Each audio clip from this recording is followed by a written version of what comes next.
திருமங்கல்யம் சீரியல்ல அடுத்ததா என்ன நடக்க போகுதுன்னு ரொம்ப சூப்பரான ஒரு ப்ரோமோ ரிவ்யூ பார்க்கலாம் வாங்க. என்னோட ரிவ்யூ பிடிச்சிருந்தா லைக் பண்ணுங்க.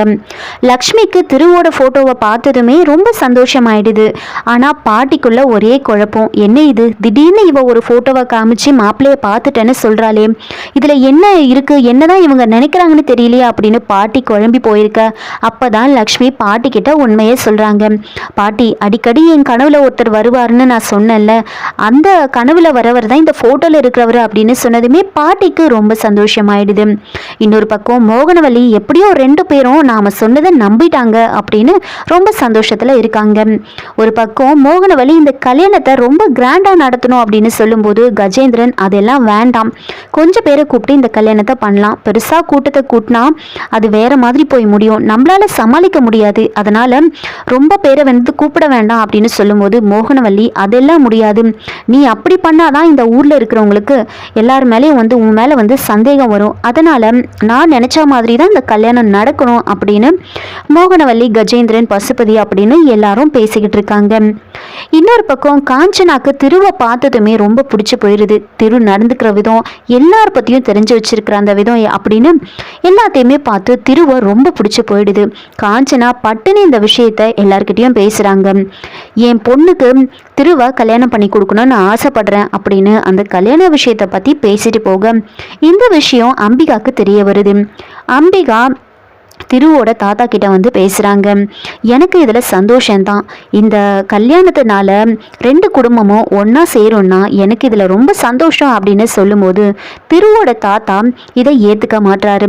காஞ்சனாவோட குணத்தை பத்தி உனக்கு நல்லாவே தெரியும், அதனால அவ பொண்ணு இந்த வீட்டுக்கு கூட்டிட்டு வர்றது எனக்கு சரியா படல, கண்டிப்பா நீ விருப்பப்படல அப்படின்னா திரு இதுக்கு சம்மதிக்க மாட்டான், அதனால எப்படியாவது உனக்கு விருப்பம் இல்லை அப்படின்ற மாதிரி திரு கிட்ட நீ தெரியப்படுத்து, அப்பதான் இந்த கல்யாணத்துக்கு சம்மதிக்க மாட்டான், எனக்கு இதுல உடன்பாடு இல்லை அப்படின்ற மாதிரி திருவோட தாத்தா வந்து சொல்றாரு.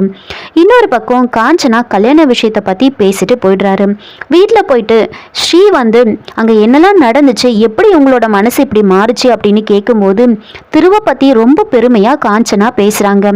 எனக்கு அந்த வீட்டுல அந்த அம்பிகா மேல மட்டும்தான் கோபம், ஆனா இப்போ எனக்கு வந்துட்டு திருவை பார்த்ததுமே ரொம்ப பிடிச்சிருச்சு, என் அண்ணனோட குணம் எல்லாமே திருவுக்கிட்ட இருக்கு, அதனால திருவை என்னால வெறுக்க முடியல, கூடிய சீக்கிரமே அவன் இந்த வீட்டுக்கு வருவான், நீயும் கண்டிப்பா பாப்ப அப்படின்னு சொன்னதுமே அப்போ ஸ்ரீ வந்து சொல்றாங்க, நான் எதுக்காக பார்க்கணும், இவ்வளோ நாள் இல்லாத உறவு இப்போ எனக்கு தேவையில்லை அப்படின்னு சொல்லிட்டு ஸ்ரீ அங்கிருந்து போயிடுறாங்க.